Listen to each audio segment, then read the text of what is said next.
목회와 신학에 이런 글이 실린 것을 본 적이 있습니다. 성경에 창세기부터 요한계시록까지 온전히 이 성경은 은혜의 메시지고, 마치 머리에서부터 신경세포가 실핏줄처럼 머리끝에서 발끝까지 쫙 연결이 되어 있는 것처럼 성경은 온전히 하나님의 은혜의 메시지로 연결이 되어 있다. 우리를 창조하신 이야기부터 시작해서 하나님께서 인류의 죄악을 보시고 물로 심판하실 노아의 이야기, 창세기 6장 8절에 보면 노아는 여호와께 은혜를 입었더라 라고 되어 있는데, 노아는 죄악이 관영했던 그 시대에 당대의 의인이라고 기록하고 있습니다. 그런데 이 말씀은 노아가 의인이었기 때문에 구원을 받은 것이 아니라 하나님의 은혜를 입었기 때문에 구원을 받았다라고 말씀하고 있습니다. 이 세상에 죄인도 있고 악인도 있습니다. 중요한 것은 우리들이 가지고 있는 죄와 악이라고 하는 그런 기준에 대한 문제가 아니라 하나님의 은혜가 없이는 아무도 하나님의 은혜를 입을 사람이 없다는 거예요. 이어서 창세기 12장부터 아브라함과 이삭과 야곱, 요셉의 이야기들이 이어집니다. 그들은 우리의 믿음의 조상이라고 일컬어집니다. 근데 성경을 가만히 보면 그들이 믿음의 조상이 될 수 있었던 것은 그들이 충분한 믿음을 가졌기 때문이 아니라 하나님께서 끝까지 그들을 붙잡아 주셨던 은혜로 말미암아 그들은 우리의 믿음의 조상이라 불리움을 받게 됩니다. 민수기로 넘어와서 6장 24절부터 26절까지 말씀 보면 개인적으로 굉장히 좋아하는 말씀인데 우리 같이 한번 한 목소리로 봉독해 보겠습니다. 다 같이. 여호와는 내게 복을 주시고 너를 지키시기를 원하며 여호와는 그의 얼굴을 내게 비추사 은혜 베푸시기를 원하며 여호와는 그 얼굴을 내게로 향하여 드사 평강 주시기를 원하노라 할지어다. 이 말씀은 하나님께서 모세에게, 아론과 제사장들에게 이 말씀을 전하라고 하신 말씀입니다. 제가 이 말씀을 개인적으로 좋아하는 이유 가운데 하나는 이 말씀을 통해 제가 교인들을 위하여 기도하는 것이 얼마나 위대한 일인지를 깨달았기 때문입니다. 하나님께서 목회자인 저에게, 제사장직을 수행하는 저에게 주신 놀라운 명령 중에 하나가 하나님께서 너희에게 은혜 주시기를 원한다고 하는 것을 선포하라는 말씀이었어요. 전 개인적으로 이 말씀이 제 목회에 굉장히 큰 도움이 되었던 말씀입니다. 여러분, 이 말씀은요, 이스라엘 백성이 40년 동안 광야를 지나는 동안 가나안 땅에 들어왔으나 여전히 하나님 앞에 패역한 세대들이었던 그들에게 하신 말씀입니다. 바로 패역한 세대들에게 끊이지 아니하는 하나님 아버지의 마음, 나는 너에게 평강과 은혜를 주기를 원한다, 바로 하나님의 마음이었습니다. 신약으로 넘어와 예수 그리스도께서 성육신 되신 의미에 대해서 요한복음 1장 14절이 이렇게 말씀합니다. 같이 봉독하죠. 말씀이 육신이 되어 우리 가운데 거하심에 우리가 그의 영광을 보니 아버지의 독생자의 영광이요 은혜와 진리가 충만하더라. 은혜와 진리가 충만하더라. 지난주에도 저는 여러분들에게 은혜와 진리는 위배되는 것이 아니다라는 말씀을 드렸습니다. 성경은 우리들에게 분명히 증거하는데 예수 그리스도는 진리이기 때문에 진리가 들어가는 곳에 비진리가 드러나고, 예수 그리스도가 빛이기 때문에 어두움이 물러간다고 말씀합니다. 그러니까 복음이 있는 곳에는 정의가, 진리가 드러나게 되어 있는데, 중요한 것은 그것으로 그치는 것이 아니라 그 가운데 은혜도 충만했다. 이것이 복음입니다. 요즘 계속해서 우리 대한민국, 우리 국민들, 우리 크리스찬뿐만 아니라 모든 사람들이 참 힘이 듭니다. 수치스럽기도 하고, 나라가 왜 이렇게 되었나. 어제는 최대의 인파가 촛불을 들고 광화문에 모였다는 그런 기사도 보게 됩니다. 제가 이번 월요일에 페북에 그런 글을 썼어요. 저에게는 한 가지 염려가 있어요. 뭐냐면 잘못된 것을 바로잡고 불의한 곳에 정의가 선포되고 주의 공의가 하수같이 흘러야 되는 것, 이것은 분명히 하나님의 말씀인 것이 분명합니다. 그러니까 우리가 촛불을 들고 나가서 불의한 것들을 드러내는 것은 하나도 잘못된 것이 아닙니다. 두려움은 무엇이냐면 혹시 우리가 이야기하는 정의가 증오로 끝나면 어떡하나, 이 문제들이 다 해결되고 난 다음에 또 다른 복수와 또 다른 미움과 증오들이 우리 민족 가운데 일어난다면 우리는 또 다른 비극을 또 경험해야 되는 것이 아닌가. 그러면서 제가 황당한 생각을 한번 해봤어요. 그냥 제 생각입니다.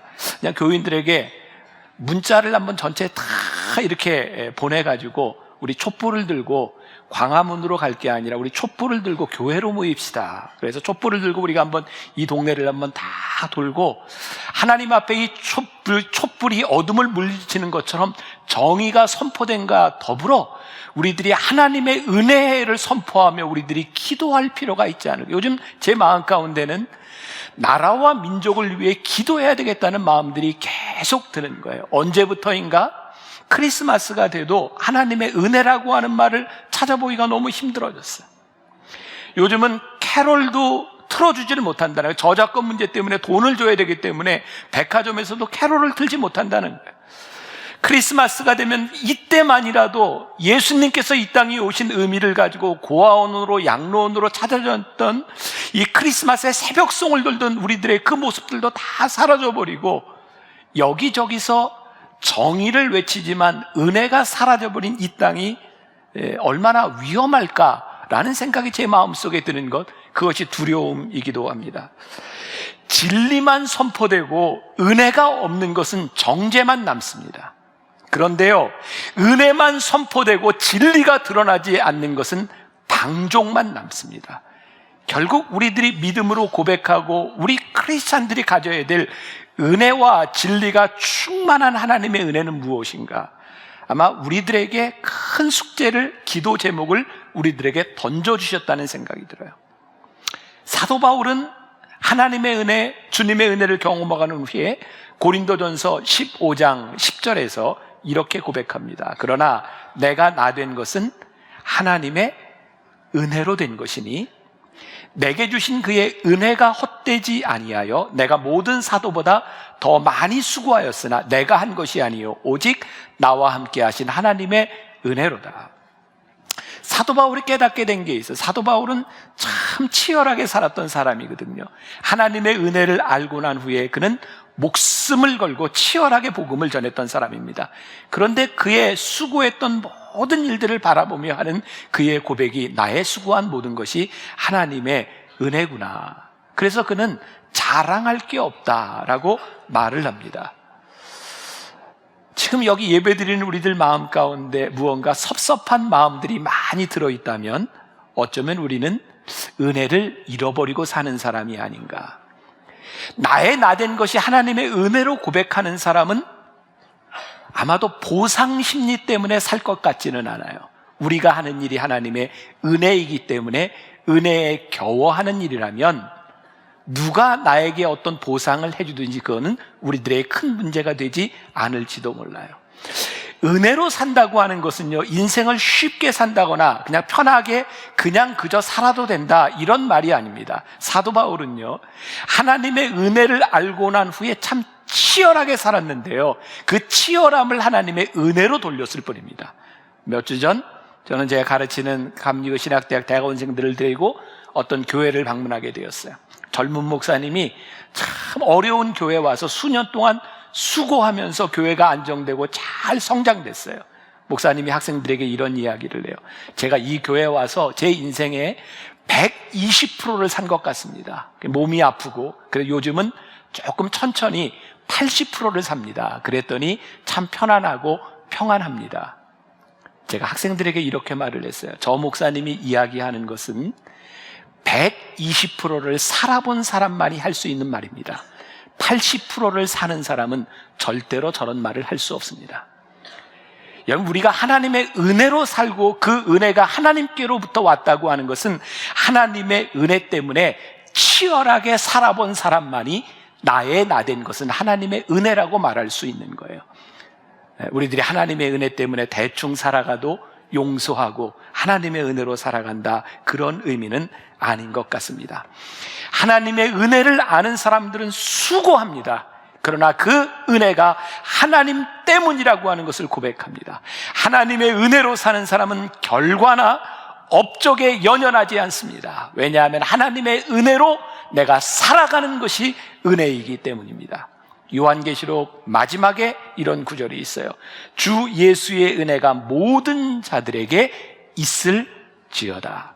제가 부분만 발췌했지만 창세기부터 요한계시록까지 은혜의 이야기인 것만은 분명합니다. 그리고 이 은혜는 모든 이들에게 필요한 것이에요.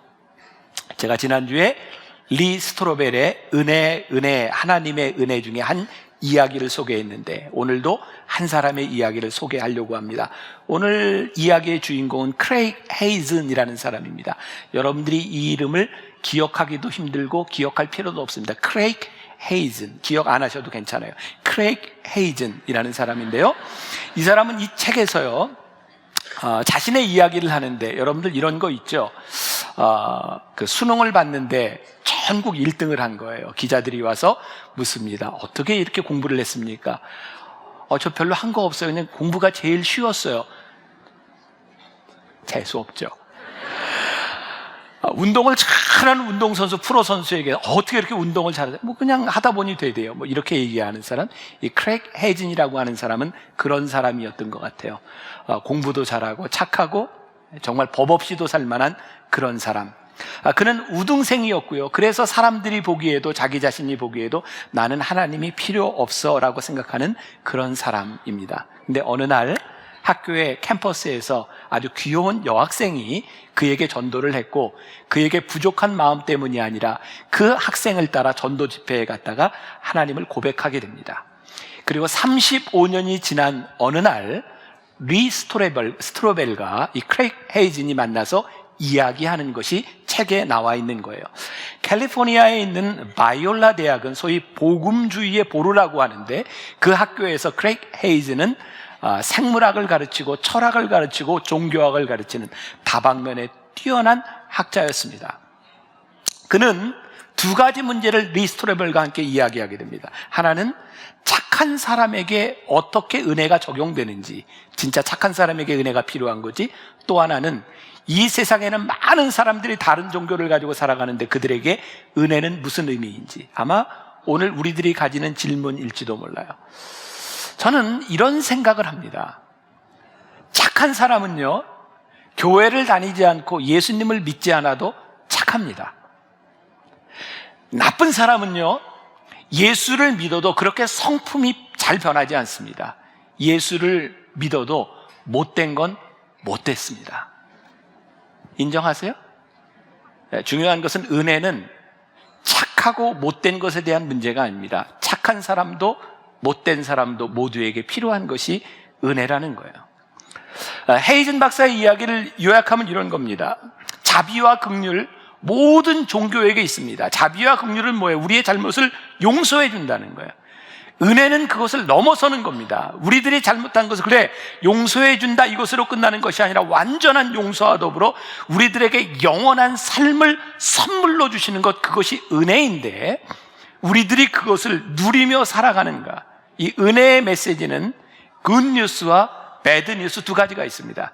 굿뉴스는 뭐냐면 우리의 노력으로 은혜를 얻을 수 있는 것은 아니지만 누구든지 원하면 하나님께서 우리들에게 은혜를 선물로 주신다는 게 굿뉴스입니다. 배드뉴스는 뭐냐면 우리의 공로로 얻는 것이 아니라 누구든지 얻을 수 있는 이 은혜가 죄를 인식하지 못하는 한 절대로 우리들에게 은혜로 임하지 않는다는 겁니다. 굿뉴스와 배드뉴스가 함께 있습니다. 죄를 인식한다고 하는 것, 이것은 무엇일까요? 죄로 인하여 우리 인간은 하나님과 우리들 사이에 뛰어넘을 수 없는 간극이 생겼다는 거예요. 이렇게 설명합니다. 어떤 사람이 태평양의 한 부두에서 점프를 해서 저 하와이까지 뛰려고 합니다. 자, 이 사람이 이제 점프를 하기 위해서 연습을 해요. 열심히 연습하면 조금 더 나아집니다. 좋은 신발을 신으면 조금 더 뛸 수 있어요. 좋은 코치에게 코칭을 받으면 조금 더 뛸 수 있습니다. 그러나 절대로 하와이까지 뛸 수 있는 방법은 없습니다. 죄로 인하여 하나님과 우리들 사이에 갈라진 이 간극은 마치 우리가 조금 줄일 수 있는 것처럼 느끼지만 절대로 뛰어넘을 수 없는 것이다. 그래서 우리들에게 하나님의 은혜가 필요합니다라고 고백하는 것, 그것이 하나님의 은혜를 유일하게 우리들이 얻을 수 있는 방법이에요. 헤이즐 박사는 이렇게 이야기를 합니다. 자기는 착한 사람이었지만 여전히 하나님 앞에 죄인이었고, 딱히 뭐라고 말할 수는 없지만 하나님을 알기 전에 자기 속에 있었던 불안감과 소외감을 겪고 있었다. 그가 어느 날 집회에서 은혜를 받고 난 이후 한 두어 해가 지나서 그 캠퍼스에서 어떤 사람들이 와서 전도 집회를 하고 있었습니다. 젊은이들이 위에 올라가서 사람들에게 이야기를 합니다. 자기는 술에 찌들어 살았고 나쁜 짓을 하며 살았는데 주님이 찾아와서 나를 건져주셨습니다. 그 얘기를 듣는 순간 헤이즐 박사는 나도 저기 올라가서 간증을 하고 싶다. 그런데 다른 간증을 하고 싶다. 그 간증의 내용은 나는 술에 쩔어 살지 않았습니다. 나는 사회의 쓰레기도 아닙니다. 나는 장래가 매우 촉망되는 사람입니다. 모두가 제가 성공 가도를 갈 것이라고 생각했습니다. 그런 저에게도 하나님의 은혜가 필요했습니다. 나는 그런 간증을 하고 싶습니다. 예절 바르고 A역점을 받고 공손하고 사람들에게 친절했는데 정말 중요한 것은 이거는 사소한 문제라는 겁니다. 거룩하신 하나님 앞에 나는 반항하고 있었습니다. 하나님이 필요 없다고 할 때 나에게 찾아왔던 불안과 소외감, 그것은 하나님께 대한 반항이었습니다. 나는 하나님의 은혜가 필요한 사람입니다. 그렇게 간증하고 싶다는. 로마서 3장 23절에 우리가 잘 아는 말씀이 있습니다. 모든 사람이 죄를 범하였음에 하나님의 영광에 이르지 못하더니, 죄를 범했다라고 하는 건 선언임과 동시에 과거형입니다. 우리 인간들 중에 누구도 죄를 범하지 않은 사람은 없다. 이것이 성경의 선언입니다. 필립 얀시는 아이를 조건적으로 기르면 그 아이는 예민해지고 정서가 불안해질 것이다 라고 말을 합니다. 그렇죠. 우리가 자녀를 키우는데 너 심부름하면 뭘 주고 아빠 말 들으면 뭘 하고 이렇게 키운다면, 우리들에게 사랑을 주지 않고 조건적으로 네가 얻을 수 있는 것을 이야기한다면 이 아이는 너무너무 예민해지고 조건적이 될 것이라는 거죠. 여러분, 우리가 하나님과의 관계에 있어서 우리들이 조건적으로 하나님 앞에 얻을 수 있다고 생각한다면 어떻게 우리들이 그것을 충족시킬 수 있겠습니까?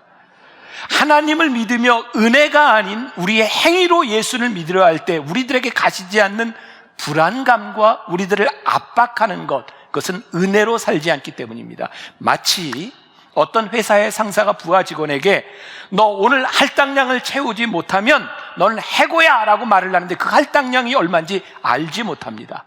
아무리 일을 해도 불안할 수밖에 없는 거죠. 여러분, 이슬람 종교에 대해서 여러분들이 얼마나 아시는지 모르겠어요. 이슬람은 구원을 받기 위해서 5개의 기둥이 필요하다 그러죠. 그렇습니다. 제가 설명해 드릴 거예요. 5개의 기둥. 첫 번째는 뭐냐면 샤하다라고 하는 건데, 이것은 고백입니다. 알라가 유일한 신이다. 그리고 무하마드는 유일한 예언자다라고 고백하는 게 첫 번째 기둥이에요. 두 번째, 하루에 5번씩 기도해야 되는 거 아시죠? 메카를 향해 하루에 5번씩 기도해야 구원받습니다. 세 번째, 그들 수입의 2.5%를 모스크나 이슬람 자선단체에 기부해야 구원받습니다. 이 3가지로 끝나는 게 아니에요. 네 번째, 무슬림들은 음력 9월이 되면 30일 동안 동틀 때부터 해가 질 때까지 금식해야 됩니다. 라마단을 지켜야 합니다. 5번째, 신체적, 재정적 여건이 허락하는 한 적어도 평생에 한 번 무하마드의 출생적인 메카로 성지순례를 해야 합니다. 이 5가지를 충족해야 됩니다. 근데 이것만 가지고 되는 게 아니에요. 이거를 알 수가 없어요. 그래서 그들은 어떤 사람에게 천사가 있어서 오른쪽 천사는 선행을 기록하고 왼쪽 천사는 악행을 기록하는데, 선행보다 악행이 많아야 천국에 간다고 하는 건데, 근데 그것도 불확실해요. 알라가 어떻게 하느냐에 따라, 알라의 뜻에 따라 달라지는 겁니다. 유일하게 구원받는 2가지가 있다고 이야기를 하죠. 첫 번째는 뭐냐면 순례 중에, 성지순례 중에 메카에서 죽으면 구원받는다. 여러분, 참 이해할 수 없는 수백만의 사람들이 매년 성지순례 갔다가 수백 명이 밟혀 죽는데도 가는 이유가 거기서 순례하다 죽으면 구원받는다고 해요. 두 번째, 지하드입니다. 전쟁을 하다가 성스러운 전투에서 전사하면 구원받는다. 그래서 과격한 이슬람 단체들이 테러를 할 수 있는 중요한 근거 중에 하나입니다. 그러나 본질상 이슬람교는 신을 기쁘시게 하는 것으로 애쓰지만 그것으로 낙원을 보상받지 못합니다. 그들에겐 확신이 없습니다. 오늘 우리들에게 있어서 중요한 이 이슬람 이야기를 들었지만 다른 종교에서도 마찬가지입니다. 계속해서 행위를 이야기합니다. 구원의 이야기, 은혜의 이야기를 가장 명확하게 들려주는 것 중에 하나가 누가복음 15장의 탕자의 비유입니다. 그럼 탕자의 비유 아시죠? 이 탕자의 비유를 통해서 예수님께서 우리들에게 가르치시기를 원하시는 아주 복음의 본질적인 부분이 있습니다. 탕자의 비유의 주인공이 누굴까요? 탕자겠죠? 또 하나의 주인공을 꼽으라면 탕자의 아버지겠죠? 요즘은 성경을 이렇게 새롭게 해석하면서 주인공이 3명이 됩니다. 탕자와 탕자의 형, 아버지. 근데 이 셋의 관계를 정확히 보아야 하나님의 은혜가 무엇인지를 우리들이 이해할 수 있습니다. 이 탕자는요, 진짜 나쁜 놈이죠. 그죠? 아니, 아버지가 살아있는데 유산을 미리 달라 그래서 그걸 가지고 나가 다 써버립니다. 옛날 근동 지방의 예수님 당시의 그런 윤리관을 가지고는 도저히 용납이 안 되는 사람입니다.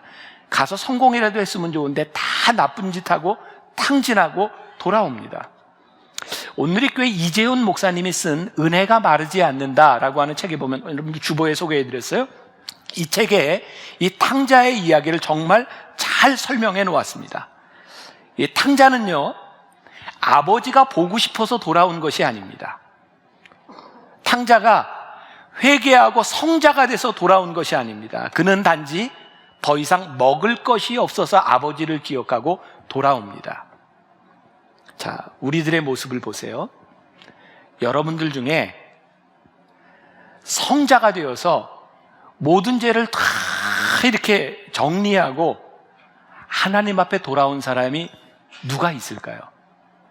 여러분들이 하나님을 만났던 동기를 한번 생각해 보세요. 누군가는 육체의 질병 가운데 힘들어한 때 부르짖어 기도하다가 하나님을 만났고, 누군가는 남편과 자식의 문제로 힘들어하다가 하나님에 나왔고, 결국은 하나님 아버지가 보고 싶어서 나온 동기보다 우리 인생의 문제를 가지고 나온 사람들이 훨씬 더 많습니다. 그 탕자도 그렇게 하나님께 나왔고요. 아버지는 아들이 회개하지 않았는데도 멀리 떠나 허랑방탕했던 그 아들을 이미 용서하고 기다리고 있었습니다. 이것이 은혜입니다. 문제는 작은 아들이 이 아버지의 은혜를 입었음에도 불구하고 그는 끊임없이 뭐라고 얘기하냐면 나는 자격이 없습니다 라고 말을 합니다. 아버지가 송아지를 잡고 잔치를 베풀어 주는데 이 아들은 이야기합니다. 저는 자격이 없습니다. 일꾼으로만 써주셔도 감사하겠습니다. 그런데 이러한 반응들이 우리들에게도 있다는 거예요. 하나님께서 우리들에게 원하시는 것은 우리들이 어떤 동기를 가지고 어떤 모습으로 왔든지 간에 내가 너를 기다렸으므로 너와 나와 새로운 관계가 회복됨으로 인하여 내가 너희를 위하여 베푼 이 잔치에 참여하여 이 기쁨을 누리자라고 말을 하는데, 우리들이 이 기쁨을 누리지 못하고 나는 자격이 없습니다 라고 말을 하면 하나님이 기뻐하시지 않습니다. 오늘 여기 있는 여러분들, 우리들 모두가 어떤 사람은 착한 사람도 있고 어떤 사람은 나쁜 놈도 있어요. 성격이 좋은 분도 있고 성격이 나쁜 분도 있어요. 그죠? 근데 이거 큰 문제되지 않는다는 거예요. 하나님은 우리의 자격을 보고 부르신 것이 아니라 우리를 기다리고 계셨다. 그래서 이 은혜를 누리자. 이번 한 주간 저는 이 말씀을 붙들고 이 은혜를 어떻게 설명하지? 그러면서 한 주간을 지났어요. 그냥 저에게 있었던 일, 그 은혜를 생각하게 하는 일. 제가 어제 그제 금요일에 한라산에 등산을 했어요. 그제 제주도에 있는 좀 작은 교회, 어려운 교회 젊은 교역자들을 제가 좀 이렇게 격려하고 싶고 그래서 함께 등산을 하자. 그리고 이제 불렀어요. 한 7명 정도가 모였습니다.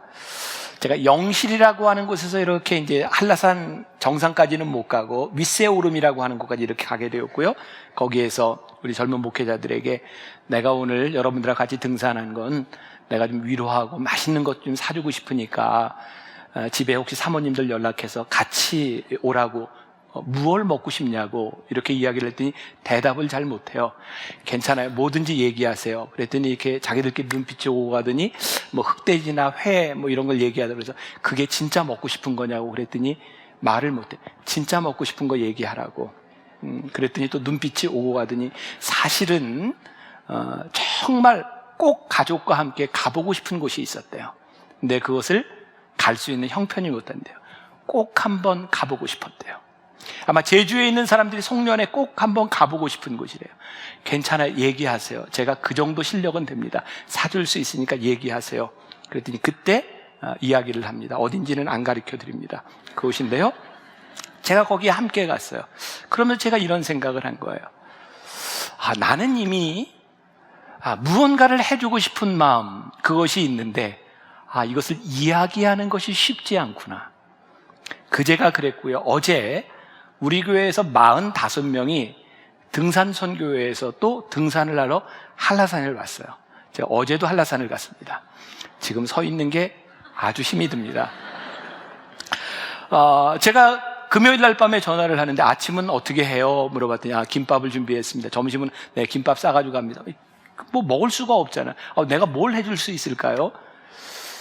그래서 제가 금요일 날 밤에 제가 알고 있는 곳에 가서 귤을 맛있는 곳에 가서 이제 귤을 준비해서, 물론 제가 이제 알고 있는 사람도 있고 해서 큰 귤 박스인데 저는 1,000원에 가져가라고 하는 걸 가지고 왔어요. 한 박스. 늘 그런 건 아닙니다. 그냥 1,000원에. 그래서 와서 이제 아침에 일찍 가서 귤을 놓고 드세요. 그랬어요. 이런 생각을 했어요.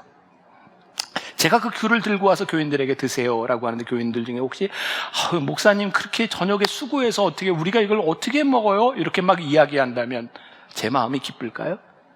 저의 기쁨은 교인들이 맛있게 먹는 거예요. 담임 목사로서 교인을 위해 어젯밤 수고한 것으로 인하여 교인들이 맛있게 먹을 수 있다면 제 마음이 제일 기쁜 거예요. 하나님의 마음이 이렇겠구나.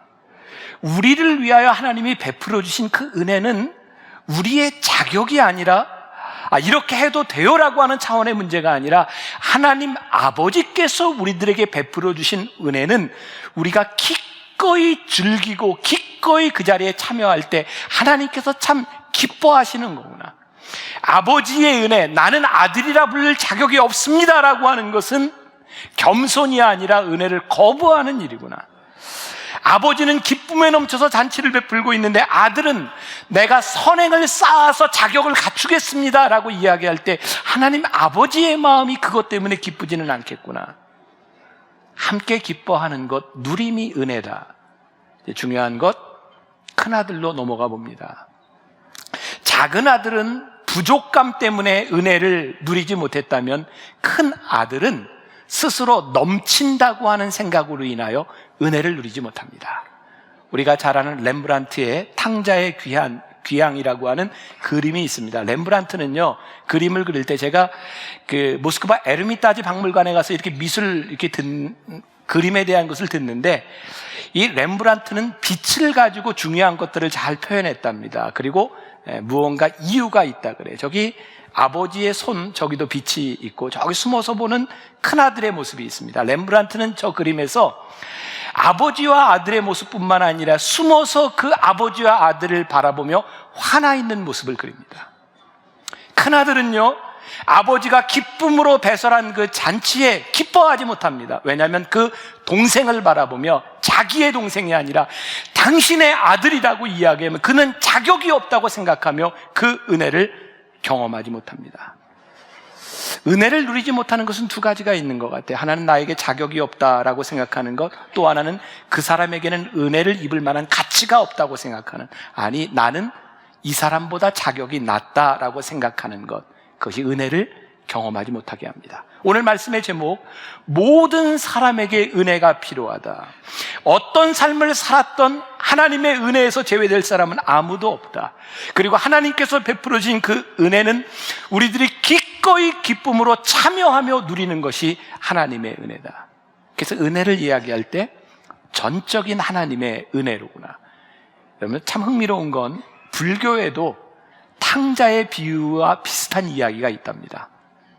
아버지께 돌아오는데 이 탕자는 자기 잘못한 것을 갚기 위하여 25년 동안 수행을 합니다. 죄송합니다. 25년 동안 똥을 치우는 수행을 해야 그가 비로소 자격을 갖춥니다. C.S. 루이스는 이렇게 말을 합니다. 하나님의 은혜를 구하지 않는 것은 교만이다.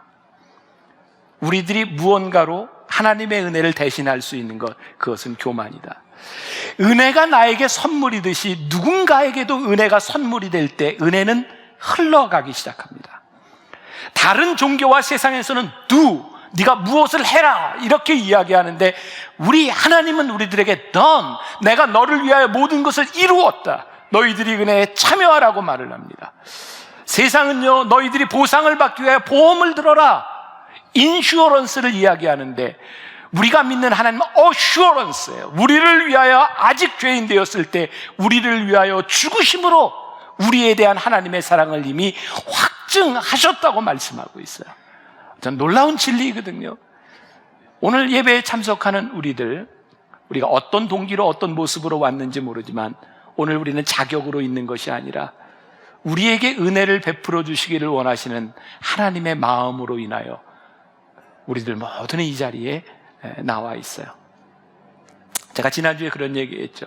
전 제일 기분 좋을 때 누군가 어떤 교인들이 우리 교회를 방문한 사람들이 예배를 드리고 가면서 만나교회 교인들은 참 행복해 보여요. 어쩌면 저렇게 표정이 밝아요. 은혜 가운데 은혜의 잔치에 참여하는 우리들의 모습이어야 된다고 생각해요. 기뻐하십시오. 즐거워하십시오. 하나님의 은혜를 누리십시오. 그리고 이 은혜가 누군가에게도 필요하기 때문에 흘러 넘치도록 하십시오. 오늘 제가 월드 휴먼 브릿지, 전 정말 하나님의 은혜라고 생각하거든요. 제가 이름을 지을 때 이 브릿지라고 하는 이름, 제가 담임 목사가 되면서 제일 많이 쓴 게 브릿지예요. 월드 휴먼 브릿지, 세상과 교회를 연결시키는 하나님의 은혜의 다리, BTD, 브릿지 트레스디아스, 하나님과 우리들을 연결시키는 은혜의 다리. 와, 이게 정말 기가 막힌 이름이구나. 제가 정말 깜짝 놀래요. 제가 한 일인데 이건 정말 어떻게 그렇게 이름을 정말 이게 하나님의 은혜구나. 이게 자랑 아니죠? 하나님의 은혜. 여러분들 한 주 동안 여러분들이 이 말씀 복음 붙들고 고민해야 될 것이 있어요. 나에게 하나님이 베풀어진 이 은혜 가운데 나는 어떻게 은혜의 통로가 될 것인가? 누군가에게 필요한 하나님의 은혜를 여러분들이 알아야, 모두에게 필요한 은혜를 알아야 우리가 은혜의 통로가 됩니다.